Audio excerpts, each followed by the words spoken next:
Shut up. What is happening, friends of CCP Podcasting? Welcome to Beyond the Bell Live. I am Chris Page. Do not adjust your cameras. That is JB joining me on a Sunday afternoon from No Game Unturned. What's going on, brother? How are you? I'm doing good. Continuing life and moving forward, and always on call for any wrestling that happens to come our way. Well, that's, you know, what's funny is I'm on call for wrestling, and I'm also on call with like the real job 24/7. Like, it just doesn't stop. Me too. But Me too. we're going to have a great conversation today. I cannot wait to get our guest in here. But before we do, we got a chat, JB, July the 11th. It is indeed right around the corner. We're talking about Chapter 6, Built on Business. We have been talking about this card for the last month. I just want to touch on a couple of matches that we're going to see. Of course, our heavyweight championship, the main event. It is all on the line. Big, strong Mims in the house to defend against our Chapter 5 Victory Rumble winner, Baracco, coming to us out of the House of Champions. You talk about two big guys, dude. We have talked, and we're 2 weeks away, less than. Have you reinforced the ring yet? Because these two being in the ring together, I don't know if it's going to hold up. Yeah, I think we've talked to the building about having that reinforced because, you know, these two guys are two hosses, man. But another match that's on the card that I cannot wait for is Blade Brown, the top of the food chain, making his live event debut and his Florida debut. One-on-one with Mikey Spandex. That one should be fantastic. It's also two big guys that are just studs when it comes to professional wrestling, and it is going to be one that I can't wait to see. Another one, JB, and this is where we'll halt it. SoCal Pro Heavyweight Champion Matthias making his return to CCP Podcasting live events and his debut in Florida as well. He'll be in the house to take on the smooth operator, Terry Kidd. There's like 9 matches involved on this show. It is going to be huge. Tickets are at ccppodcasting.com. Go under the store tab, click on the poster and do the thing and be there with us and be there live, because this is going to be one that you do not want to miss. What are you thinking, JB? I mean, it's a spectacular show. We went through all the matches the other night, and I know that this is going to be a show that everybody should go and see. And if you can't get there, if you just happen to not be in Florida like me, you know, make sure you come and watch it on the streams, because I mean, many of the matches will be on the streams, and it's going to be worth it. Absolutely. That will be live streamed at 7:00 Eastern time over on the YouTube platform. For those who can't be there with us to experience it live, you can definitely watch it with us live. And it should be a fun night. It's going to be a fun night. It's going to be epic, almost as epic as this conversation, JB. The reason that we are here today, the reason that you are here today is we have an opportunity, and it was one that when we set this up, like, I had to reach out to you only because going back to the Lone Star Spotlight and jumping deeper into Texas, we have watched this guy over the last year just do some incredible work with the Rhodes Wrestling Association. That's not where his journey starts. I was able to see him live in June of last year, if I'm not mistaken, in Atlanta, Georgia, at an event. And now, brother, has headed out to the West Coast, to LA, and doing some things. And we're going to introduce him further to our platform and get to know a lot more about him as well. So, ladies and gentlemen, let's bring him on in. He is the man. He is Mr. Movie Myk. Welcome to the show, sir. Glad to have you. Hey, how you guys doing? Yeah, round of applause. I appreciate that, JB. No, we're doing well. How y'all doing? Doing well, Good. well. Just glad to be able to get a few minutes with you today to just chat about your journey thus far. As you're one of those guys that drew us in hardcore when we stumbled into Rhodes Wrestling Association and what was going on there. Your character work and what you were doing was absolutely fantastic, and to be able to dive deeper into your brain and hear about your journey is going to be epic for me, because I look at it as education, if you will. How are you? That is the better question. I'm good. Last night I performed at RWA Wrestling. I was surprised. A surprise entrance. Oh, that's right. They had the Rumble. Dope. Yeah, it was really dope. Well, when it's like edited up and stuff like that, and when it comes out, or you guys can watch it on the live stream, it's up there. I was number 2 against LeBron Cozone, very underrated talent. But yeah, it was great. It was great how much love and how much my viewers actually missed me. A cinematic masterpiece. So it was great. Right now I'm in Charlotte, North Carolina. I love what I love what RWA is doing. I love their product. Yes, sir. I love we have a lot of friends that are connected with what they've got going on. I wish I would have known If I would have known, I Yes, wasn't sir. doing shit this weekend. I would have took a flight. I'd have came out and Yeah, supported in person. it's all right. It's a surprise. It was a I surprise. get it. I get it. I'm not on the end. I don't need to be. That is for those who Yeah. could be there, man. And I'm glad that you got that opportunity. JB, man, you have been along for the ride since we've started diving into Movie Myk and seeing what he's been capable of. How does it? You're here with the man live. Oh, it's great to meet you. I've been a fan of your matches. You've had some great fights. T.Y. Shane, Jimmy House. There have been some great matches. So, it's always exciting to have someone here who I've gotten to see their work repeatedly beforehand. Yes, sir. Thank you for watching. Well, I want to dive in and start kind of at the top. And for me, it's not where do you lace a pair of boots and what even makes you want to wrestle. It's really fandom. Where does your fandom start and what draws you in as a fan to get into this crazy world of professional wrestling? Honestly, it was the showmanship, like the showboatiness of like people like The Rock, Ultimate Warrior, Hogan, um, Randy Orton, like very early Randy Orton, Booker T, things are like people that of that nature. That's what really created like my fandom of like just like larger than life people. What's the first thing that you could remember watching?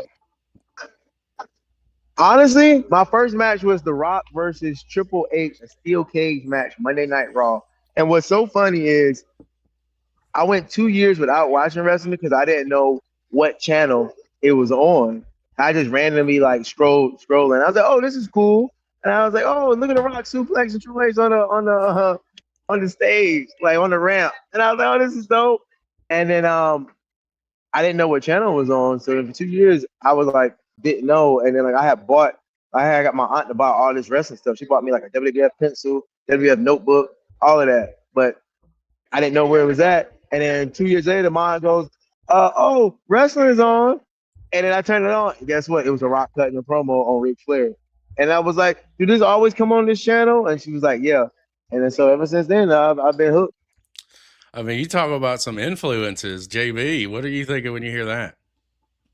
Oh, those are some great influences. Starting with a Rock versus Triple H match, Yeah. you can't get much better than that, especially Monday Night Raw. They love to do it, in front of the fans and everybody watching worldwide. So, Yeah.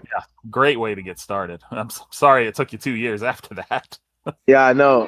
And what's funny is people all used to ask like which one was your favorite brand, like Raw, SmackDown. I'm a SmackDown guy, but like in reality, I'm really a Raw guy because I was watching Raw consistently throughout that 2002 period, all the way to like October when I found out where SmackDown came on.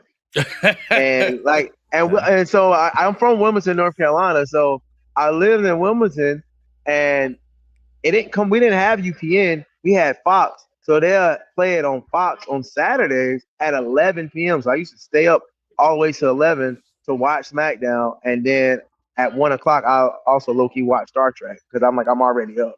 I'm on the high of seeing Brock Lesnar F5 somebody. So it's like I might as well just stay up a little bit longer. I think all of us have a little taste of Star Trek in us at some point in time or another, because that was something that there was a couple of years in my youth that it was on UPN, and I would always watch it from 9 to 10 o'clock at night. I don't know why, but I never knew anything about it. I just watched it. It just was on. Yeah, it was just on. Like might as well. Might as well. When you talk about being drawn in, like we've had probably 200, 215 of these conversations. And something that I always like to ask is when that fandom starts, some people it dies out as they get older and they get into middle school and they get into high school. And then there's the select few that it doesn't, and it always resonates with you. Was that something with your fandom as you kind of roller coastered and found the time slots where you always dialed in and locked in from that point, or did it leave you again? It hasn't like left. It hasn't left me. Stuff like that. I think I drew more into it because like when like other characters like Carlito, he came out there with the Apple, Chris Masters, Master Lock, and stuff like that. King Booker when he was doing the King Booker thing. They kind of made me like more. Yeah, okay. So they kind of made me more. Batista entrance was like super, super cool when I was younger. And then like going over like the TNA, seeing Kurt Angle, like just be a madman with the mouthpiece. you know, and AJ Styles. So it kind of like made me like dive into wrestling like more than even also like independent wrestling, like with Low Key, Nigel McGuinness, things of that nature. So Well, when does fandom really start looking into and looking like I want to fucking do this? I want to try this. I need to figure out what that process looks like and how to even start. So, what was your journey when you started to break in? What that look like for you? probably, you know what's crazy? I thought the world was going to end in 2020. And so I was like, oh, I'm not going to be a wrestler or whatever. I was like, this is all a dream. And then, no, sorry, 2012. It was when I was in high school. And my girlfriend at the time said, oh, the world's going to end. I just wanted to say it was nice dating you. And all this stupid stuff, right? And then when the world didn't end in 2012, and I was like, oh, no, it's just late. It's just late. And I waited 3 days and I go, oh, damn. I really got to be a wrestler now. Right? So basically, like in 12th grade, I was like, I'm gonna be a wrestler. And I'm like, and everybody was asking me, they was like, what are you gonna do? Like, since we graduated, I was like, oh, I'm gonna go to wrestling school. I'm gonna be a wrestler. And then so my stepdad, you know, God rest his soul. He was like, try school first. So I did a smart thing. I went to community college. I went to community college. I did it for like 3-4 months, and I was like, I don't want. And then I looked up online, like wrestling schools to go to. And originally I was going to go to Atlanta, but it was just so expensive. So then I found the actual best thing for me. It was High Spots. It was George South. And he was in Charlotte, North Carolina. And I was like, it's $300 like to pay down. After that, it's $10 a month. And I said, oh, this is great. I get to train with George. I'm like, George had matches with Ric Flair. Like, I'm like, you know, he's basically NWA legend. So I'm like, this is something I can do. I saved up my money and I took a Greyhound from Wilmington, North Carolina to Charlotte, North Carolina, like every Tuesday just to train with George until I moved to Charlotte, North Carolina. I love the fact that George South is where you break in at, because you're 100% correct. There was a reason why a lot of top talent worked with George South in the South. Like, that guy's a legend in the South. I don't give a fuck who you are. Yeah. You know who George South is. It's like almost like Action Mike Jackson. I'm from Yeah. Alabama originally, so a lot of these guys, like, I'm very familiar with. I've worked with Mike several times back in 99 and 2000. Took the diamond cutter from him when he was using it as a finish, as he was trying to steal from DDP.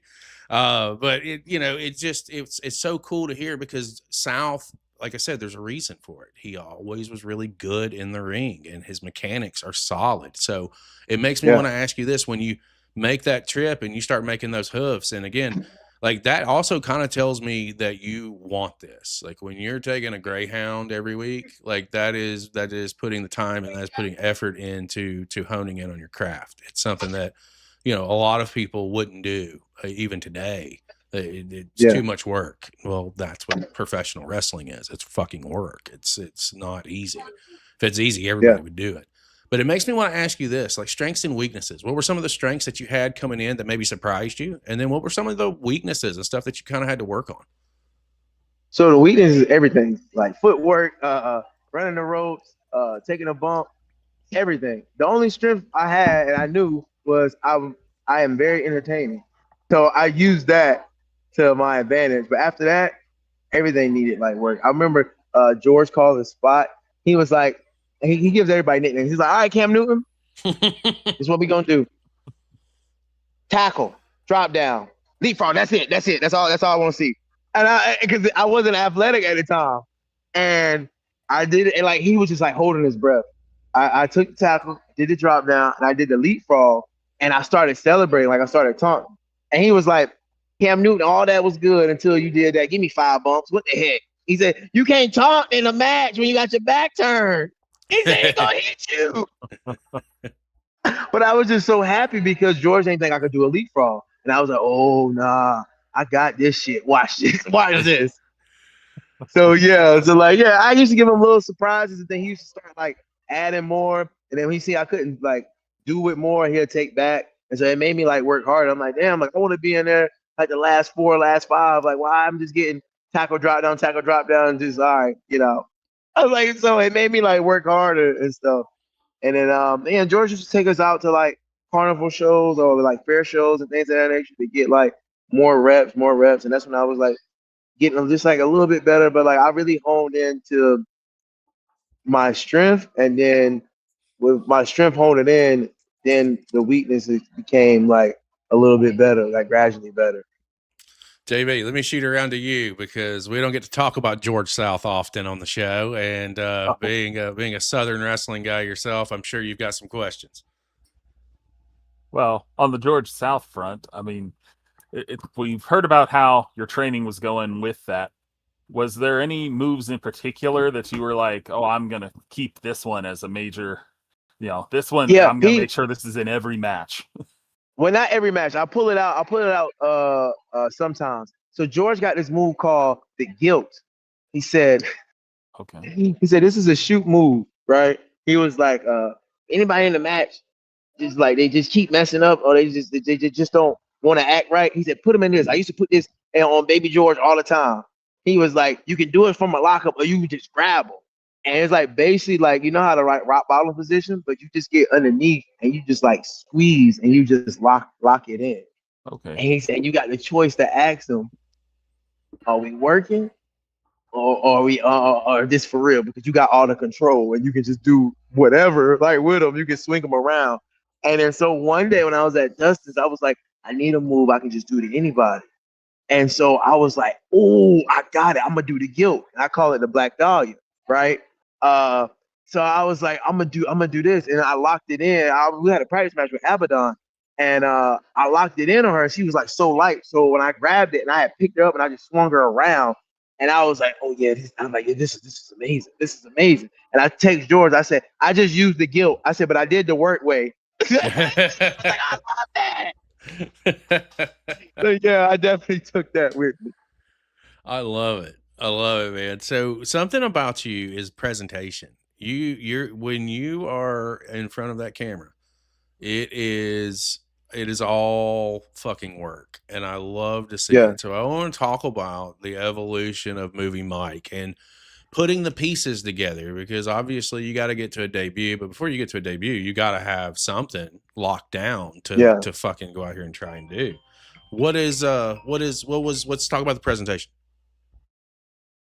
So the presentation is like, at first I wanted to like, I fell in the mold, like I wanted to look like a wrestler. Then like after a while I was like, no, I need to look like it's real. Like if I was like on an actual set and a fight broke out, I'm like, I need to like look somewhat like a director.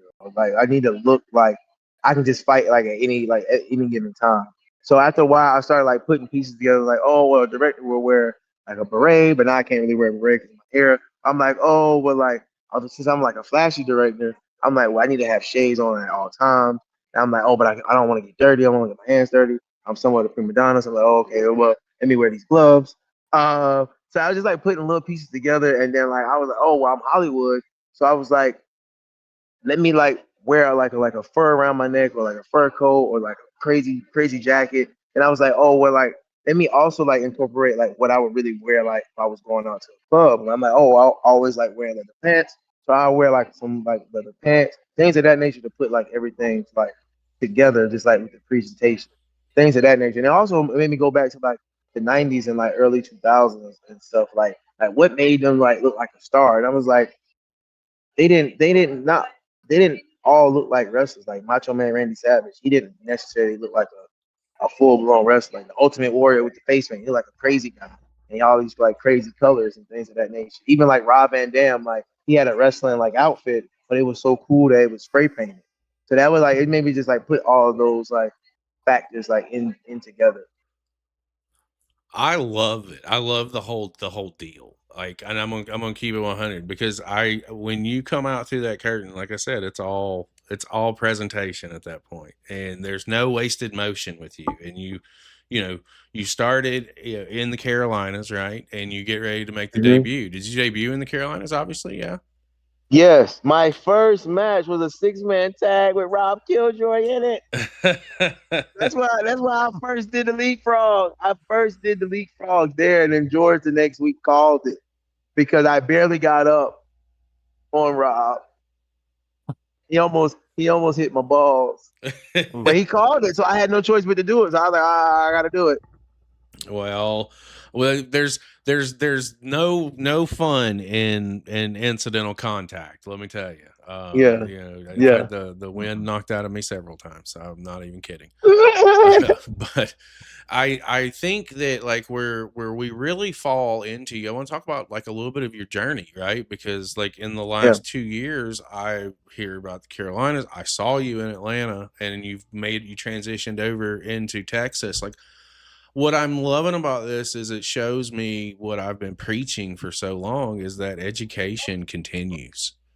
And it Yeah. seems like you're out there really absorbing and trying to get to some seriously reputable places to absorb as much information as you can. It's one reason why when I saw that when you told me that you were out in LA, I was like, oh, hit up this guy, hit up this guy, and hit up this guy. Because like I'm Yeah. trying to see if the relationships that we've built, like I've done my part. This is the opportunity for them to do theirs. And what I Yeah. mean by that is collaborating and really working together. And I don't put my name or my validation out there on a whole lot of people, but we've seen you, and I know that you're serious about it, and your journey thus far is really a telling tale of that. So let's talk about how you've transitioned and what made you want to branch out and try and learn in other locations. It's just honestly because like the Carolinas, it was like kind of hard to get booked on like super like big promotions, and then like I just felt like I was too big. I'm too big for the Carolinas because like certain things that I would like do, it'd be like I don't know about that. But I'm like, how do you don't know about that when my character knows about that? So it was like, oh, I don't get it, I don't get it. But then when I go like to Atlanta or like Tennessee, West Virginia, they'll love me. And I'm like, well, I'm like, y'all love me here. Why are y'all not loving me in my own state? Y'all, why y'all not like getting it? And I see guys that like can't talk nearly as good as me, like get like opportunities. And I'd be like, I thought y'all wanted something different. So that would make me go, okay, I have to leave. I'm like, I don't know where to go. Da, da, da. 'Cause I was like, I don't want to go to Florida because the misconception is when people go to Florida, they're like, oh, they automatically think they get signed to WWE because the performance center is down there. So I'm like, I don't want to go there. I'm like, I don't know where do I want to go. And then when Dustin was doing the camp, he still does the camp now. He was doing the camp, and my homeboy Nuru that's signed to Noah, he was like, yo, you should come out and do Dustin Rhodes camp. He was like he would like your stuff. And he said, and it falls under the same thing that he used to do as Gold Dust. So I was thinking about it, and I told George, hey, I'm gonna do the Dustin Rhodes camp. Like, what do you think? He said, buddy, if anybody that I say go to him. So I was like, all right, I got George confirmation, and I went out to Dustin's, and then I loved the training there so much. And then when I came back to North Carolina, my training school shut down. Like Hotspot shut down. So I was like, oh damn, where am I going to train at? And I used to train at Firestar, but like traveling from Charlotte to Greensboro, like on a whim on every Thursday used to be too much. So I was like, man, I know where I can go at and just get like actual like just training. So I'm gonna go back to Texas. So I ended up moving to Texas. And then I was taking my training to another level, and then I felt like I was kind of like stagnant. I was like, I need to like do something else. And my homeboy Joe Benisi was like, hey, they doing a camp in LA, New Japan. Now I never liked the Japan style and nothing like that. I was like, oh man, that's too hard hit, and I'm not gonna do the camp. And then like 24 hours later, I said, yo, I signed up to do the 2-day camp. I'm gonna come to LA. So when I went out there, man, I was like, yo, ain't nothing but dogs in here. Everybody wanted. Like it was just like atmosphere, crazy atmosphere. And then I was like, and I met Rocky Romero and I read, Darren Young, now Fred Rosser. And I was like, yo, I have to like come out here for the actual camp. And I got a group of like my guys from Texas. Then I got my like Zuka. And I got like Joe Venisa to come to actually do the real camp. I got like Hit, Cordell, and Ben Parker from Texas to come do the real camp. And we were out in LA for like 3 months. And then I was like, I always wanted to live in LA. Like I was born basically to be a West Coast baby. My favorite team was the Lakers when I watched basketball. And right, so I'm like, yo, it ain't gonna get no better than this. I was like, I see the opportunity. So I'm like, I have to live in LA. And I live in LA, but it's kind of like offshore. Like I live like in Long Beach. I'm like 25 minutes from actual LA, but it's still LA to me. So yeah, that was basically like my whole like just journey of just like moving around like to like place to place, different places. But I think LA is the actual like last stop. Well, I mean, Movie Myk makes sense to be in Los Yeah, Angeles. Let's be fair.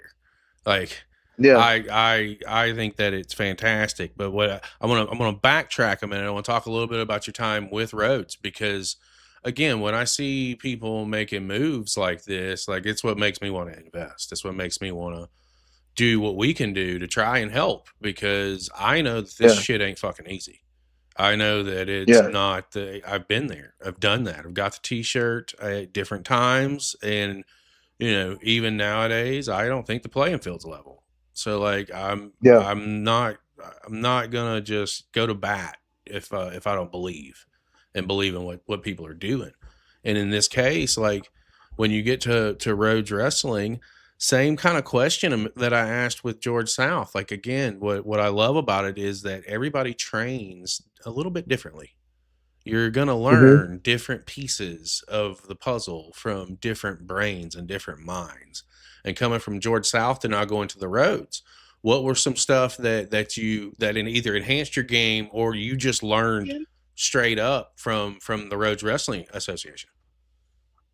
George used to always tell me all the time to take my time, and I would never like fully get it. I'm like, oh, he means just like take my time and like hold. And then when I went to Dustin, he was like, "You need to milk every second, every moment." He said, "You need to think of this like as a actual feature film." So when he kind of like broke it down like that, it was like, "Oh, I got it." And it was funny. I remember I told George, he said, "I've been telling you this for 8 years." but it was just the verbiage. It was just the verbiage. He's like, "You need to break it down as a feature film." Like he was like, he used to always like use Randy Orton. He said, Randy Orton, he don't waste movement. It's like everything is precision, precise. Like he said, you need to take it like, no, this is my fucking film. Like I'm in control. Like if I want you to go left, I make you go left. And so that really honed it. Like, oh, let me actually like milk every like moment like of this. And then him and George almost kind of got like the same mentality. Just go. Dustin don't yell. George yell. Uh, um, but it again like both of they minds like kind of like almost the same. Just Dustin's a little like he's old school, but he's also like new school. So he'll be making fun. He'd be like, you need to put just a little bit more new school in it. He was like, it's too much George. I'm like, what? He's like, it's too much George. He was like, he's like, you having a motherfucking arm bar for like 5 minutes. I was out here. I'm like, I'm working. He said, you gonna work for 30 years, but we just need to throw like a good destroyer or something like this in your arsenal. But yeah, that was really like that was like kind of like the difference. He was just like he was just like breaking it down like in like movie terms for me. So it was like, okay, like I'm getting it like this way. Things of that nature. George was just like all about like going back to like a whole and like making a story like within a whole. And he was like, nobody can do this, nobody can do this. And he was like, you go out here, he's like, you gonna see what I'm talking about. He said, y'all think I'm crazy. And then I would go out there and I would see it. I'm like, oh wow, they really can't work. Oh no, I get it. And like I'm like every like little detail, the things of that nature. I'm like, oh, they forgot to go back to the leg, forgot to go back to the arm, or forgot to sell this, forgot to sell that. I'm like, oh, this is what George's talking about. So it was like a nice like combination of like just like both like in it. JB, let me come around to you, because obviously we stumbled across him hardcore with Rhodes, and with you being there, let's chat. What do you got? Yeah, my mind's a little blown by the combination of George South and Dustin Rhodes and the training that comes from that. That explains a little more, because you are a unique talent in the ring. You can pull out so many different moves, and I have been impressed by that. And I think they were impressed by that too, because we can look back at the Rhodes Cup. I think that's when you really started getting that push behind you. And how did it feel having that energy starting to get behind you as you were getting into that honor as you were competing? Yeah, I thought that was like super dope because I never had like a full on like company like back me, because I always like just like bounce around. So having like Dustin believe in me, it felt like great. It was an honor. I was the first one, and I didn't even just that. I felt like it was him passing down the clapboard to me. Like, he was just like passing it down, like also like going there too, and just like uh him seeing me like do it, and then like I would always ask for like critiques and stuff, and he'd be like, "No, you're doing it perfect. Like you're doing it like your way is different. It's like it's not completely totally like mine." And so like I would always like go to him for like critiques and just like with the character and stuff. And he's always like, "No, you're doing good. You're doing good. Like don't have too much gimmicks because then it's like all this stuff you got to carry, things of that nature." So like him like having me like win the cup was like us like okay, you know, he believes in me. This is like a stamp. Like I stamped him doing this movie Mike stick. And then like me winning the championship was like, no, he is a world champion, like of a company. He's gonna be a world champion of a company someday. So that meant a lot. That honestly like meant a lot to me. And that honestly made me like it made people in the Carolinas be like, oh fuck, no, movie Mike's a star. And I'm like, yeah, I am. Yeah, I've only been trying to tell you so, this. I mean, come on. Yeah. Uh, Yeah, so it made it like a stamp, like, oh man, no, he's like really, really a star. And then also yeah, like yes, and then even doing the New Japan thing, it was like, oh fuck, like he's doing it. I was doing the New Japan camp, the dojo, and I had the belt. So like it was like, you know, it was just a great feeling and stuff. Like, oh my champion is like in the New Japan dojo. yeah. I mean, and it's stuff that you're working towards, it's stuff that you're trying to look at, and it's the education side of it too. Like, but you know, to have that endorsement from, you know, someone like a Dustin Rhodes and a reputable independent company, right? Like it's a student show, it's students for the most part, but he's putting out really good shows. You're getting the, you know, a lot of guys may say, oh, it's just a belt, it's a prop. Well, no, it's not. It is a company and somebody that is putting money on the table saying, I believe in you and I know your ability. You know, so it's like the ultimate form of validation if you require validation, right? Like that's a high praise.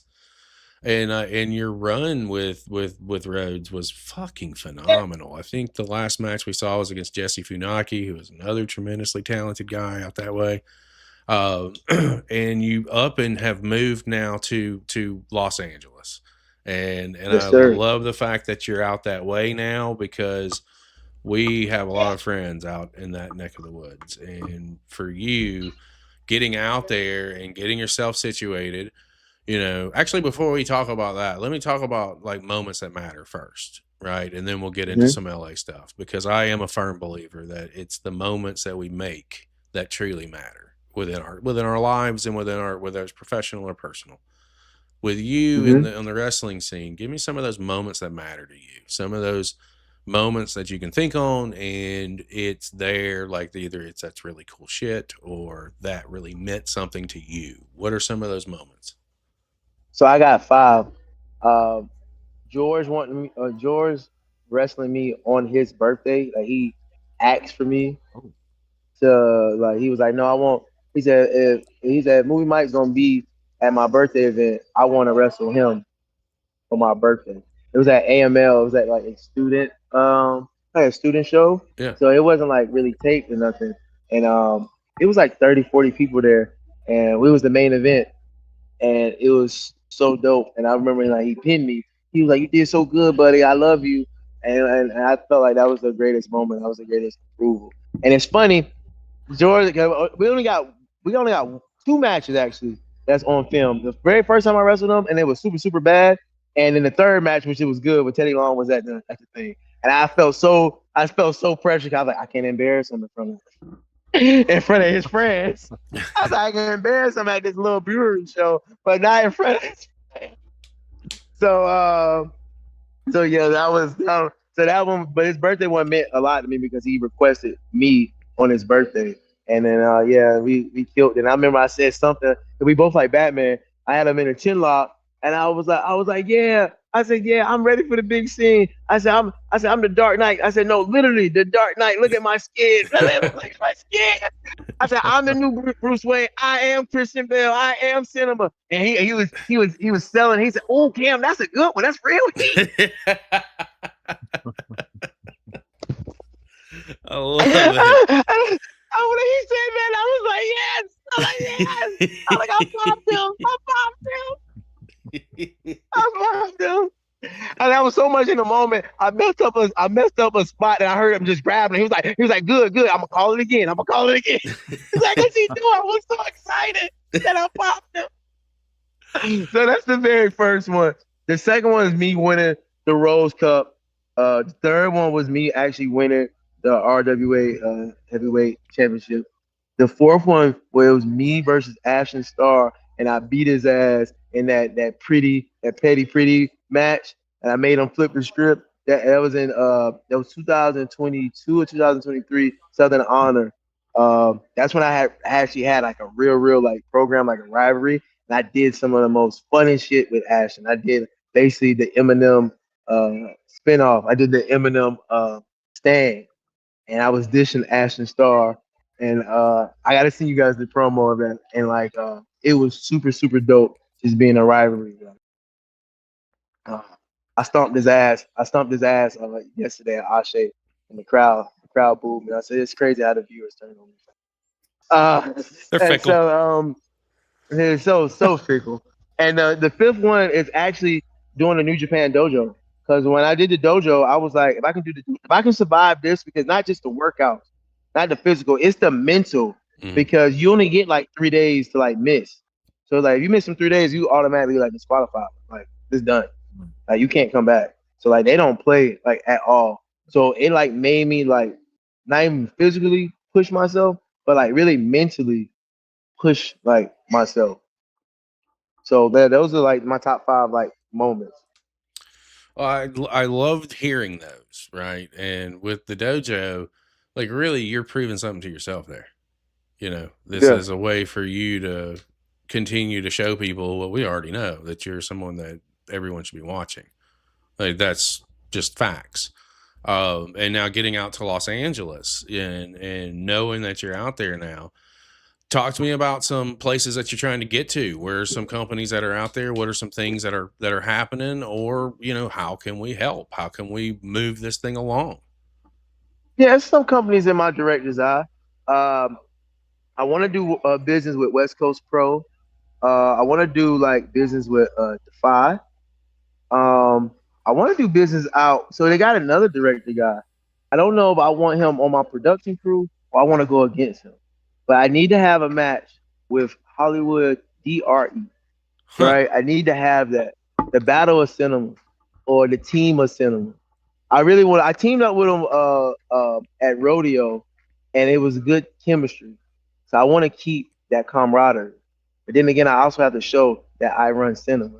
So I kind of, I'm gonna beat his ass, and then I'm like, all right, you know, we back on the production. We back on the production side of things. So the Defy is another one of those as well. Even back in Texas, I would love to do West Coast Pro.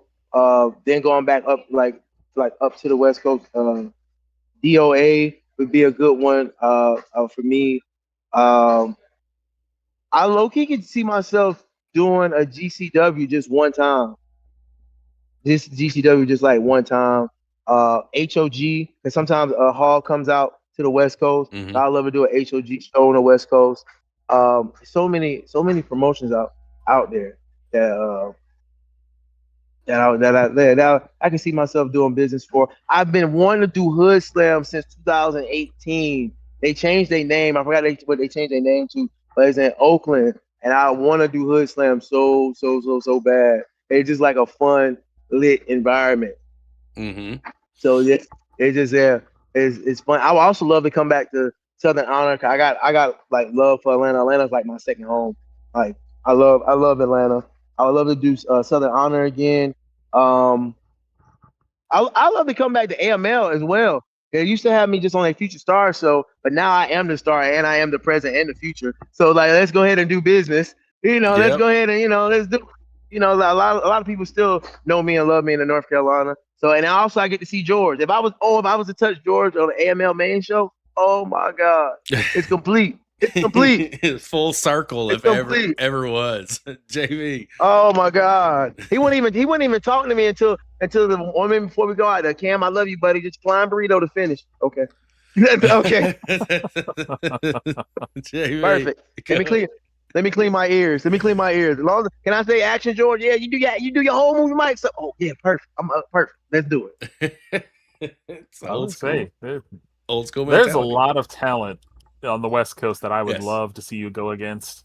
I would love Yeah. to see Movie Myk versus Frankie Flacco. That would be a Oh fun man, match. yeah, that'd be good. I can think of a few others, but another thing that comes from you being in LA now is it's a little easier to fly out from LA. So, are any international promotions on your to-do list in the future? Because I mean, I could see you in a year or two.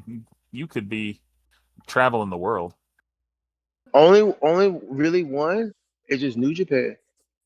Okay. That's the only one that really piques my interest. Like me going over to New Japan. That's it. I know they do shows in America, but like I feel like going to New Japan, I get that action stamp, and then like they have a few characters there, but they don't really have like actual character base. So me being over there, like doing that style and still being Movie Myk would be like, holy shit, who is this guy? Where has he been? See, that's So yeah, like I had a dream. One day, like I came out and like all gold, and I was walking down like Wrestle Kingdom, and then like people were just like chanting Movie Myk, and I was like, oh, this. It's when I was in the dojo. I was like, oh, this. And I was fighting for the IWGP like Intercontinental belt. I was like, it is crazy. I'm a world championship talent, but I always like the mid card belt because sometimes the mid card belt is higher than the main belt because of whoever holds it. So I always just like that instead. So that's what the dream was. I was fighting for that belt, and I was like, oh yeah, I'm like this gotta happen. Deja vu moments. It's gonna come back. It's gonna come back on you. There's like you talk about some people that are out on that coast. Man, there's a plethora. There's so many talented people, and again, you know, we're doing live events as well, and we're doing our stuff out of Orlando when we do full shows, and then we're obviously taking the championship to our affiliates and defending stuff there. So this question is just because I gotta ask it. The odds of Movie Myk making a CCP podcasting live event appearance. What would they be? Oh, that's a 95% chance that can happen. I like to hear that because I will look at some calendars and do some things. Over the course of 2026, like it's almost halfway done, if not a little bit more than halfway done. What's some stuff that's on your radar? What do you want to get accomplished for the second half of the year here? Movie Myk finally being on the television screen. Yeah. Like permanently, either international or just America based, just like permanently being on the television screen. Well, I think that what I love about you and what you do is I always tell guys at our live events because while I don't really care how many people walk through the door because I'm not here appeasing them or trying to appease them. I want them to have a good time, and they do. My job is to put you in front of people that will be watching, companies and promoters and bookers, and in the hopes that I get one of those calls at midnight, like we've had it the last several chapters. Was like, hey, put me in touch with this guy. I want to work with him. No problem. Here you go. I always tell these guys, it always starts when you come out through the curtain.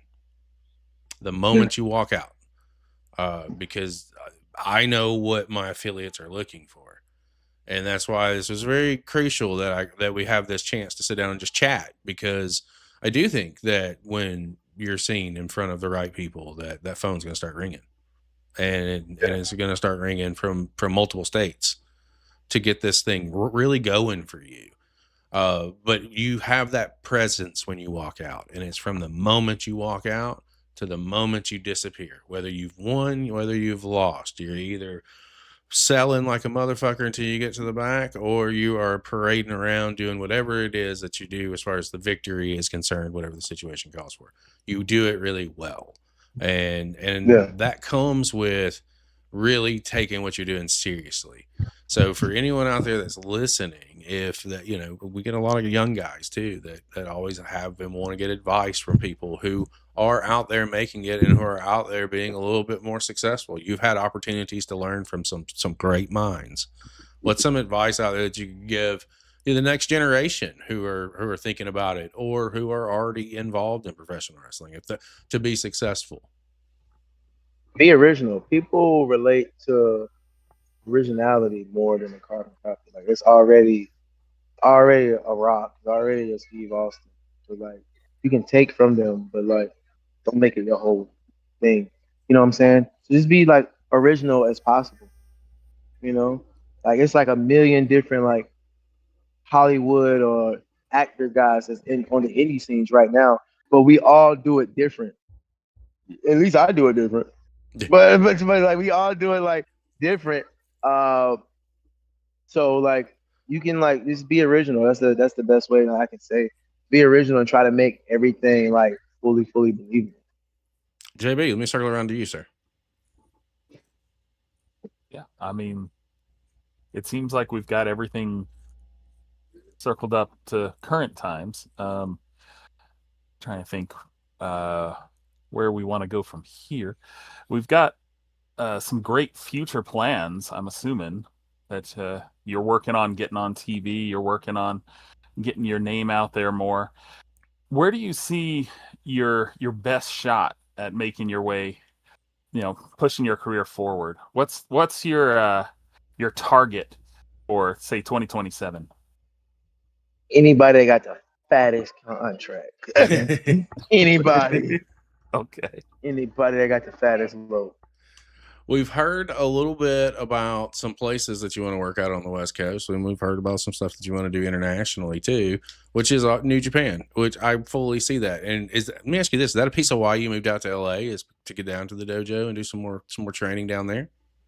Yeah, and just to learn like the style and stuff, just like to kind of like legitimize like myself, because like although like The Rock and Randy Orton was the reason why I got into wrestling, I always like to like act like Brock Lesnar, but I was like, oh man, like let me just do my basic strength, let me like play to character. But then after a while, like I put on like size and stuff, and I was like, yo, I gotta like kind of like be like legit, and I was like, I have to do the dojo, and I don't. At first, I didn't really like the style of New Japan, like that hard hitting and stuff. I'm like, oh my god, I'm gonna die if I do this. But then I just like sucked it up, and I was like, okay, let me actually learn like how to do this. And then I almost like kind of lost my way into doing it. And then like Fred was just like, incorporate what you got now with this. So once he said that, and then one day in like practice, he was like, this was like he knows how to like get his students like going. Like he knows what to say to motivate somebody to actually lock in. We was doing a drill. He was like, guys, I wonder if everybody's gonna be on today. I wonder if everybody gonna be on today, or he's gonna just do the motions just to get through it. When he said that, I said, all right, I'm about to do all my Movie Myk shit and try to lock in on like how they want it here. And then I did that. He was like, you got it, man. You got it. As soon as I did that, he was like, you got it. You got it. So that's the the main thing. Yep. Well, when you get down to the dojo and you see a guy named Kid Destino, just tell him that we said hello. He is a young stud out there that is going to do some tremendous fucking work. There's a lot. He tags with DRE. Yes, he does. When you mentioned DRE, I'm familiar. I'm very familiar. I'm familiar with DRE. Obviously, through Millennium, who's one of our affiliates out there. And I came on DRE because we came out to LA. It's a little bit of a story. We came out to LA in March for one of our live events. And I used a lot of the Millennium guys and the Primal guys. Well, the literally 48 hours for the show, one of my traveling guys canceled. And I was in a bind. Called my guy Danny at Millennium and J2 at Primal, and I was like, I'm on a 2-hour layover in Las Vegas, and then I'll be in LA in like literally 3 hours. Like I need an we got to figure this out in this time frame. Kid Destino stepped to the plate, and he was on our Chapter 3 event, and I'm always very appreciative for that because nobody has to step in anywhere last minute. But to do it and not know who we were at the time and what we were capable of and all that fun stuff like Destino, and I know that he's going to the dojo. Like that's something that he's doing now. So when you run into him, just tell him we said what's up. He's a great kid. I got you. And Dre, I am, I'm working on a Beyond the Bell with him. I'd love to get him on the show. I think that's more of a just setting it up and making it happen. But I do know several locations that could probably facilitate a Dre Movie Myk situation. And those I know you're watching. We'll sponsor it if we need to. Let's just make that happen, and then you'll see what we see. And really, that's all that needs to happen. People that you want to work with. Who are some people out there that you want to get in the ring with? You think that you can have a really good match with, or you just fucking got to do it? It's got to do it. It can be anybody. It can really be anybody. It is one though. It is one that I really, really do want. Movie Myk versus Cappuccino Jones. Okay. That is the main one. Anybody else, I'll shoot a scene with anybody else. That's the main one. That would be the match of the year on the independent scene. What about Cappuccino? Or WWE Ball. What about Cappuccino draws you in? He's original. I never seen nobody. Everybody does the like caffeine gimmick. Like he was like, he's coffee. And I was like, okay, this is interesting. I said, this is different. And at first he was coming out with a spray paint like tights. I was like, okay, all right. I'm like, this is different. He had the afro. So like, this is different. I said, let me see. Then one day he put a picture of him being born, and it was a coffee bean. He's like, rare sighting of my birth. And I was like, I said, this guy got it. I said, I got to work with him. I said, this guy is a star. And so that would make me drawing in. So I love it. I love that because I love hearing those stories, and because again, it helps me figure out what makes you tick and the individuals that you do want to work with, the people that you want to get in there and work with.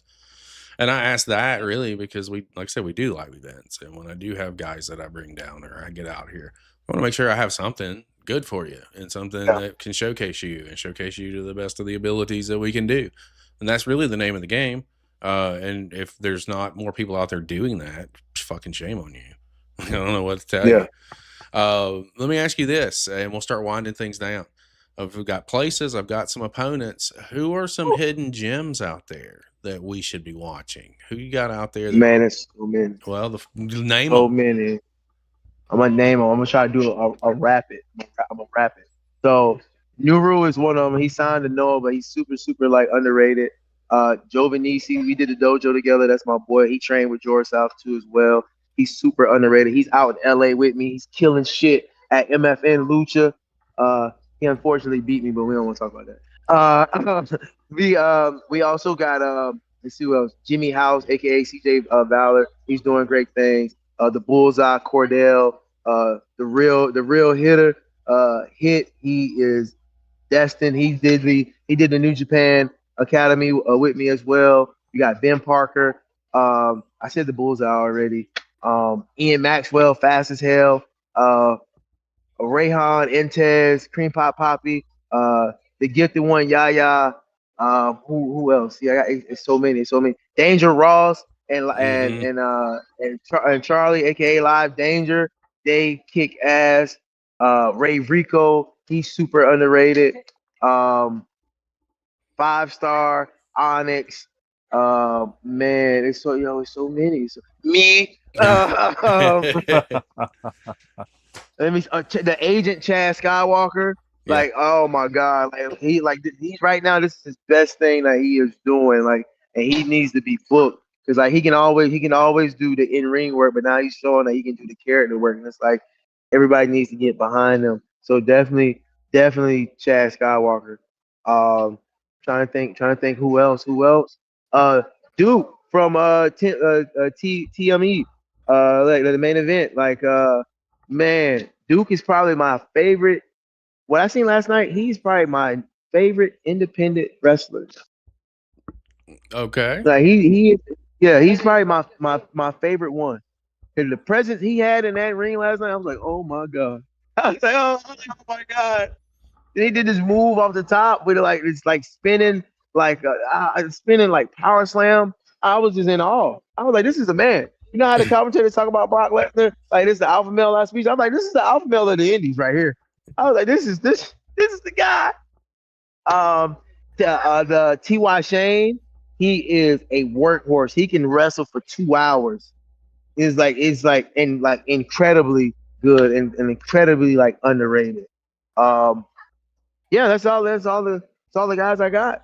That's all of the rapid report that I got. I love that you mentioned Cordell. Now, this is what I love about kind of what we do, right? Because when we put on new shows, we don't ever know what's going to connect and what's not. We don't. That's why they say that this is like we're as organic can get, because I'm not going to tell you that every show that we come across we go back to, right? Like we have to be drawn in. And when we came into the Rhodes Academy, and this was a year or so ago, maybe a little bit longer than that, you were on the screen, obviously a standout as far as drawing us in with character work, but Cordell was another one that just with his presence and how he carries himself was another guy that is on my internal radar to keep my eyes on, because I think that he's doing some tremendous stuff, and I think he's really just getting started. So I love the fact that you brought his name up, and Hit's another one that I got on with him through Rhodes, and to see what he's been able to do, like there's some really good talent that's coming from all over the place right now. And I wanted to thank you for mentioning those two names specifically, because those are two that were on my list of guys that I'm already watching. And I think that's fucking crazy. JB, before we get ready to close things down, you got anything else you want to ask? You got anything else on your mind? What do you got? Well, I will say it seems strange where we've talked this whole time with Movie Myk and we haven't talked about movies, but just thought I'd throw something out there. Just no, it's okay. What's your cliche? It's so cliche, so I understand.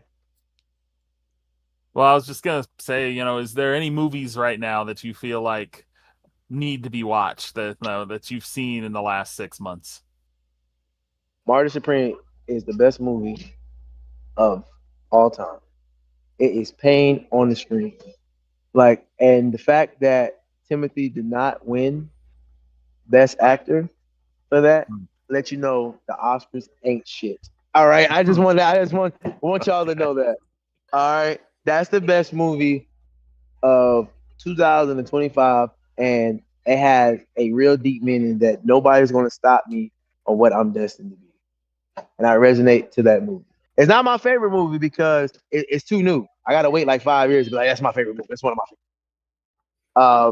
favorites. Any new movies out right now, I'm not really liking the new movies out right now. Everybody's telling to watch Obsession. And every time I go, I'm going to do it, I end up doing something else. I end up like going to the gym or cutting up. No. There's nothing out right now that really wants me to see. I was gonna see Scary Movie just for nostalgia. Then I was like, I'm okay. But I might go see Supergirl, because I didn't like the Superman movie I watched. I'm like, damn, I know Superman get his ass whooped, but he's just like, he's dumb and he's getting his ass whooped in this. And so Supergirl, she's a little out of control, but she's kind of like tactical. So like I'm gonna check that out, and it gives me an excuse to watch to eat popcorn. I haven't been able to get into Superman since the old Christopher Reeve movies. I just haven't. It's depressing. They had me. The DC universe had me with Wonder Woman. I thought they did a fantastic job with Wonder Woman. That may just be a me thing. And then they followed it up with Wonder Woman 2. And I was like, what the fuck am I watching? No. We don't talk about Wonder Woman 2. Well, you know what's so funny, man? I like a lot of people don't like Aquaman. I thought Aquaman is a good film. I thought it was a good movie. May be a hot take, but I did think that it was solid, and I thought that the follow up to it wasn't as bad. But I even like the Flash movie. Which I didn't see the Flash. I didn't see that. A lot of people don't like the Flash because it turned into the Justice League movie at the end. But I'm like, guys, Flash never been the main guy. He was always cool to like. Yeah. Well, it was Flashpoint. That was what made it interesting to me. It was the first time they've really done that on the movie screen. So I like the Flash series. I did like that. The Flash series is good. I can't get into the Gotham series for some reason. Like I try, and because Batman's my favorite superhero, and I try to get into it, but I just can't do it. I got lost on that in season 2. Not gonna lie. Don't worry, I didn't make it past episode 2. It's kind of rough for me. Yeah. Well, let me ask you this, Mike, before we close things out, man. I always like to turn the floor over to you. Is there anything out there that you want to talk about that maybe we didn't get a chance to? Anything that you want to plug? Anything at all? The floor is absolutely yours. You guys should all follow my Instagram at Movie Myk. The Myk is spelled MYK. It's basically Hollywood news. You should check out what Chris and JB see in me. Just let you know that I'm the real deal. Let me tell you this: you don't need TMZ. You need Movie Myk. That's what you need. That Yes, is exactly sir. what you need. Oh, that might. Oh man, that might. Oh my. I'm gonna get that sound bite. I'm a pull from that audio and put that in the video. You go right ahead. You do whatever you want to do. I'll send it to you. You tell me what you need. I'll send it to you. Yes, sir. At the end of the day, this has been a fantastic conversation. Really, these first conversations that we have with people, like I told you before we came on there, they're surface scratchers. It's really introduction. It's putting your face out there. And so I can find the moments that I know will do something and try and do something, because that's the name of the game. If we're not here to help people, then we don't need to fucking be here. And the reality of it is our entire crew, none of us expected this at all, but here we are. And really, it's just because of you guys. We don't have it without you guys to get out there and entertain us at the end of the day. So thank you, not only for the time, but for getting out there and just doing you, because it is so good to sit back and watch. It's refreshing. I appreciate you so much, my man. For you guys out there that are joining us across all of our platforms, the easiest way you can show your support is indeed by like, sharing, and subscribing. It has been on the screen the entire show. In the case of Movie Myk, like he just told you, it's Movie Myk, spelled M-Y-K. It's been on the screen. If you haven't followed, shame on you. If you're watching on replay on YouTube, go and do it right now. Get it out of the way. It's the easiest way. It costs you nothing. If you're not following JB at No Game Unturned, you should probably go do that, because the brother is streaming gaming every day, it seems like, over on Twitch and releasing on YouTube. If you're not following us, shame on you, because nobody has their fingers on the pulse of independent wrestling like we do. We are everywhere. We're on every continent but Japan. I blame Logan Paul for that, but we're working on it. If you're in Orlando and you want to come out and hang out on the 11th of July, we'd love to have you at Chapter 6 Built on Business. 9 incredible matches, a lot of surprises in store. We will be live streaming it at 7 p.m. over on the YouTube channel for those who cannot be there with us in attendance, but I would love to see you there. For our guest today, Mr. Movie Myk, for JB from No Game Unturned, I am Chris Page. We will see you next time.